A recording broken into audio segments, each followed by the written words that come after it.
Okay, now we'll move on the next method or measurement of correlation coefficient.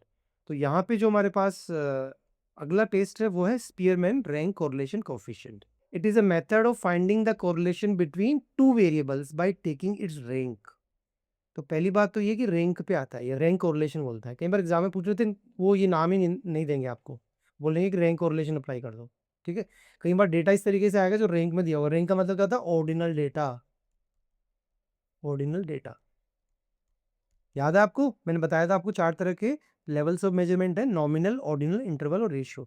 सो अगर आपका data ordinal है, जैसे कि रैंक की क्लास आई हुई है ना, कोई कोई स्पेसिफिक डायरेक्शंस में है, तो हम लोग ये अप्लाई करेंगे. This method of finding correlation is specially useful in dealing with qualitative data. So it is denoted by P, और इसको प्रोनाउंस करते हैं रो करके, है ना, इस तरीके से इसको वो करते हैं. There are two situation for calculating the rank correlation. दो तरीके से हम लोग रैंक कोरिलेशन कैलकुलेट करते हैं. That is rank correlation with and without tie. Okay, with and without tie. तो दोनों को स्टडी कर लेते हैं एक बारी. पहला सिचुएशन है rank correlation with no tie, जिसमें कोई टाई नहीं होता. टाई का मतलब क्या होता है? जैसे कि मान लो किसी की क्लास में रैंक आई फर्स्ट, ओके, किसी की सेकंड है, किसी की थर्ड है, फोर्थ है, तो ये तो हो गया नो टाई. अगर किसी की, जैसे there are two student got rank 1, फिर रैंक 2 आई है किसी की, फिर 3 आई है, तो ये वाला विथ टाई. टाई का मतलब है 2 person are getting the same rank. Okay, that we call a tie. So पहला वाला केस में हम डिस्कस करते rank correlation with no tie.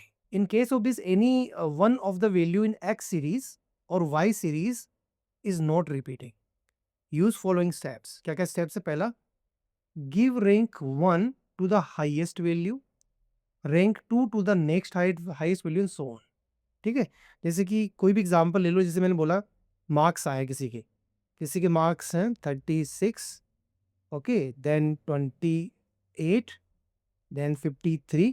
तो सबसे पहली रैंक किसको देंगे? इसको दे देंगे 1, देन ये हो जाएगा रैंक 2, रैंक 3, ये बोल रहे हैं.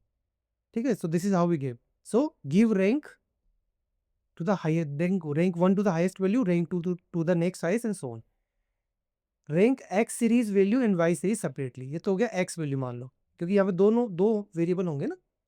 दूसरा वेरिएबल मान लो वाई वेरिएबल है, और वाई वेरिएबल में कोई चीज़ आ रही है, वो जैसे कि मैं बोलता हूँ यहाँ पे इसको आया है 32 and 28 and I am saying is 21. तो इसका रैंक क्या रहेगा? हाईएस्ट वैल्यू इसको देंगे, तो इसको रैंक 1 दे दिया, इसको रैंक 2 दे दिया, इसको रैंक 3 दे दिया. तो आपको एक्स और वाई दोनों ही वेरिएबल्स को अलग अलग रैंक करना. That is the first point. Give rank x series value and y series separately. Okay. Calculate the difference of the rank. अब देखिए मैं यहाँ लिख रहा हूँ 1, 2 और 3. ये तो हमारी वाई की रैंक थी, और हमारी एक्स की रैंक क्या है? दैट इज 2, 3 और 1. तो अब हमने क्या करना है? Calculate the difference. डिफरेंस को मतलब डी कैलकुलेट करेंगे. ओके. सो डिफरेंस कैसे कैलकुलेट करेंगे? जैसे 1 माइनस 2 कर दिया, तो यहाँ पे क्या बच गया हमारे पास में? -1. 2 माइनस 3 किया तो -2 बच गया, और 3 माइनस 1 किया तो 2 बच गया. तो ये होता है डिफरेंस. तो कैलकुलेट द डिफरेंस. डिफरेंस कैसे कैलकुलेट करेंगे? D equals to r x minus r y. उसके बाद में करेंगे डी स्क्वायर कर लेंगे, तो ये डी का स्क्वायर हो जाएगा यहाँ पे, जैसे इसी एग्जाम्पल पे. तो स्क्वायर करने के बाद ये 1 हो गया, ये 4 हो गया, और ये आपका 4 हो गया. इसका सम कर लेंगे. देन नेक्स्ट वैल्यू क्या करें? Summation of D square. तो ये कितना हो गया? 4, 4, 8 और 9. तो आपका ये बन गया 9 यहाँ. तो यहाँ तक तो आपकी वैल्यू इस तरीके से कैलकुलेट कर ली. Simple. Will understand that with one example also, but this is how we do. तो सबसे पहले हमने क्या किया? हमने सबसे पहले एक्स और वाई वैल्यूज को लिखा, उनकी रैंक कैलकुलेट कर ली, अगर वो आपका डेटा क्वांटिटी में दिया है तो. Sometime ranks are already given, कई बार रैंक में ही डेटा होता है, पहले से रैंक दी होती है, तो फिर आपको रैंक कैलकुलेट करने की जरूरत नहीं पड़ेगी. ठीक है. Then sum of the square of the difference of rank in each pair value. फिर आपने ये फॉर्मूला लगाना है 1 minus 6 summation D square divided N, और N square minus 1. That is a formula. ये आपको याद रखना है. 6 1 minus 6 summation D square divided N, और bracket start N square minus 1. Of the N का मतलब क्या होता है? Number of paired observation. जैसे कि इस केस में कितने पेयर्ड ऑब्जर्वेशन? 3 है, तो यहाँ पे 3 आ जाएगा, n equal to 3. Okay, let's take this example now. Find the rank correlation of the following marks obtained by the candidates in written test और पर्सनल इंटरव्यू. तो पहले तो बात क्या है, ये बाईवेरिएट हुआ.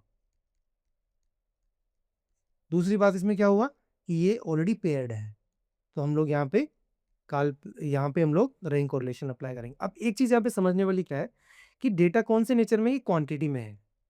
क्वांटिटी में है ना, सो ये जरूरी नहीं कि आपको स्पीयरमैन रैंक कोरिलेशन लगाए.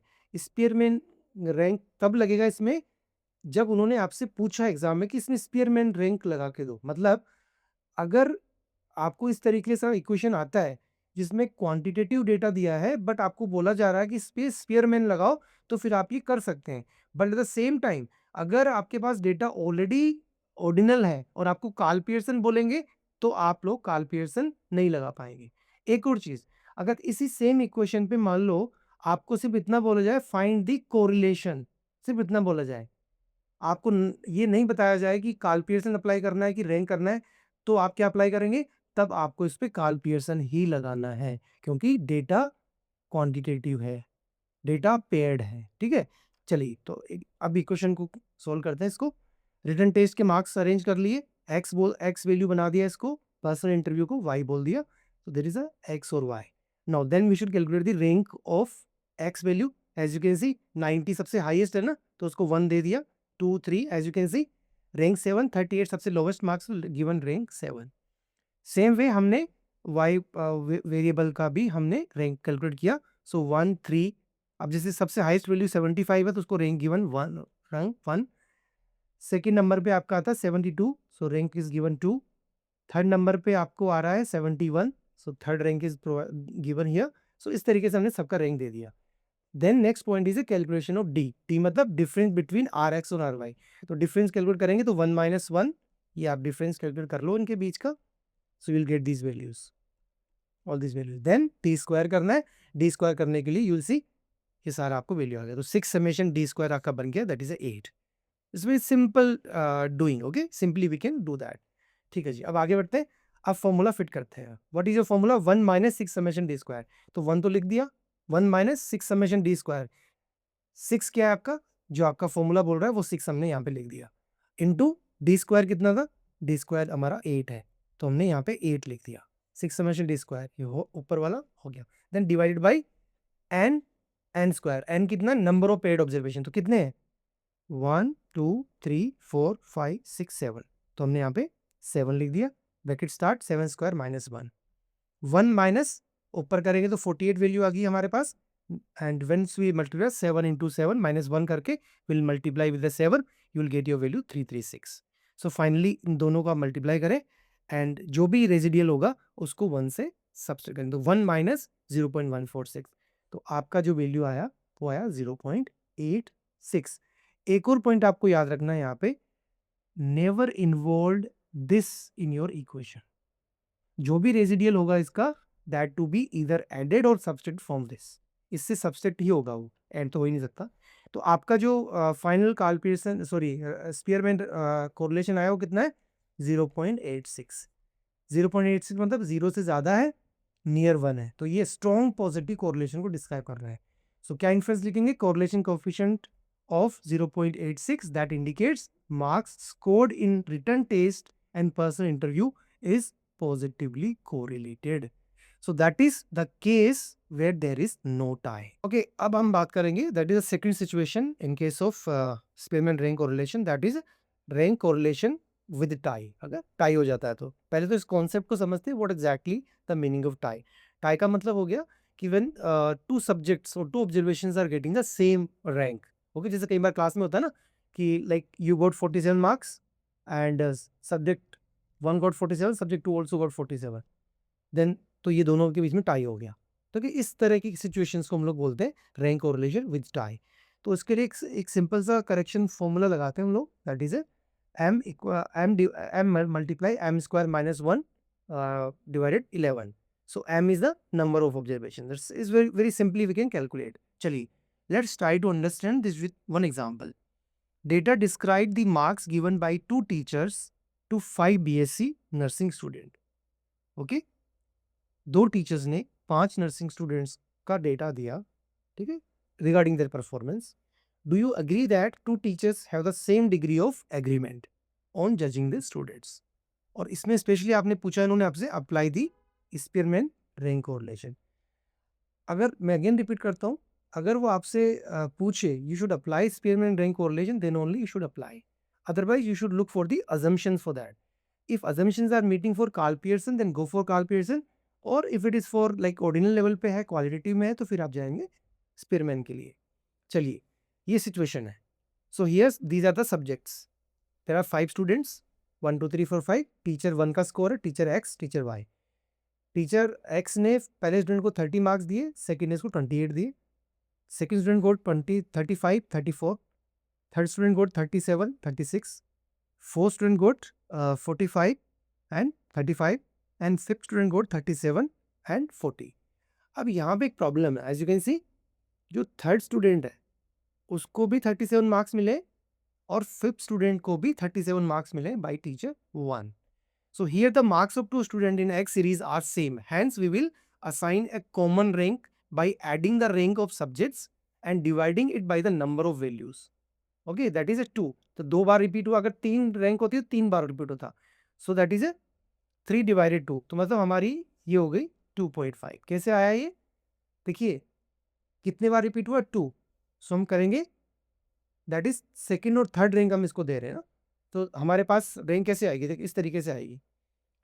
पहला जो हमने रैंक दिया, सबसे पहले हाईएस्ट मार्क मिले इसको, तो हमने रैंक दे दिया 1।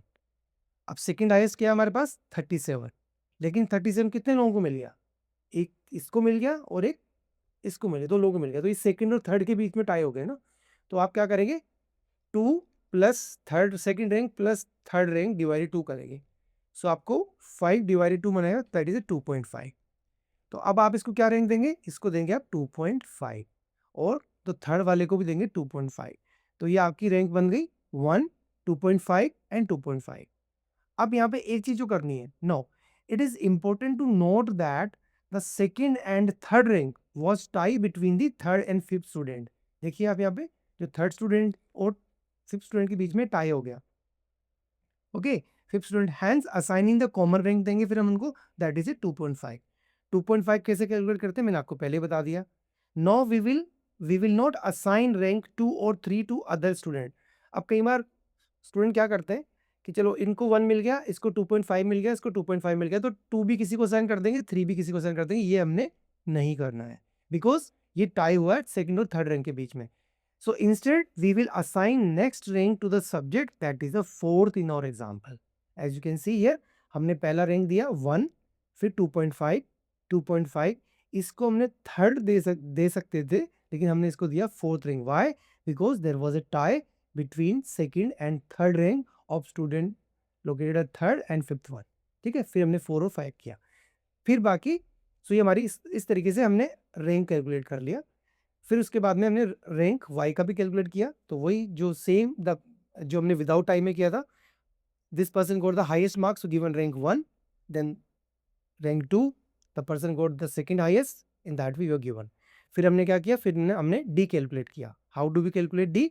सो डी कैलकुलेशन करने के लिए हमारे पास में डिफरेंस कैलकुलेट किया, तो 0 आ गया, इधर 0 है, इधर भी ये है, इधर 3 - 1 करेंगे, -2 है, वो है, ठीक है।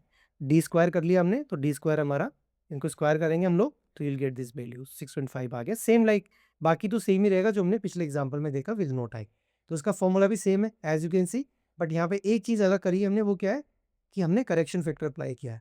सो करेक्शन फैक्टर में एम मतलब number of observation, so it's repeated twice, तो ये वैल्यू 2 बार रिपीट हुई है, so we will just make this equation and finally get this value 0.5। तो जो भी आपका फॉर्मूला है, देखिए 1 - 6 summation D square plus correction factor, ये हमने ऐड कर दिया, ये आपके पिछले एग्जाम्पल में नहीं था जहाँ पे विद नो टाई में, तो ये हमने कैलकुलेट किया, rest of the things are same. So now you do this calculation, 1 - 6 summation D square हमारा कितना है, दैट इज 6.5, एंड 0.5 हमने ऐड किया as a correction factor, and bottom end पे एन कितना है, total number of paired observation, तो कितना ऑब्जर्वेशन है, 1 2 3 4 5, सो 5 का करके इक्वेशन दिया हमने, एंड फाइनली इसको हमने अलग से कैलकुलेट किया है, एंड हमारी जो वैल्यू है वही आ गई है, जो इसमें स्पीयरमैन रैंक कोरिलेशन कितना आ गया, दैट इज 0.6। 0.65। सो इसका मतलब ये हुआ कि there is a positive correlation, क्योंकि मैंने आपको बताया था 0, 1 और -1, ये आपकी रेंज होती है कोरिलेशन की। So 0.65 is near to 1, so we can say there is a positive correlation. और जो हमारा एक क्वेश्चन था कि is there any agreement in the judgment regarding students, so हमारा आंसर होगा yes, there is a strong positive correlation between the rank of two teachers, okay, to the various 5 students. So that is all about the rank correlation with tie. उसके बाद में कुछ assumptions हैं, assumptions मैंने बोला कुछ conditions हैं जो आपको follow करनी है स्पीयरमैन रैंक कोरिलेशन लगाते हुए, सेम लाइक कार्ल पियर्सन है। एक चीज़ है कि data must be ordinal, interval और ratio, it's a 1 point. Each observation should have pair observation होना चाहिए, सेम लाइक कार्ल पियर्सन बताया मैंने आपको, और नॉर्मल डिस्ट्रीब्यूशन होना चाहिए।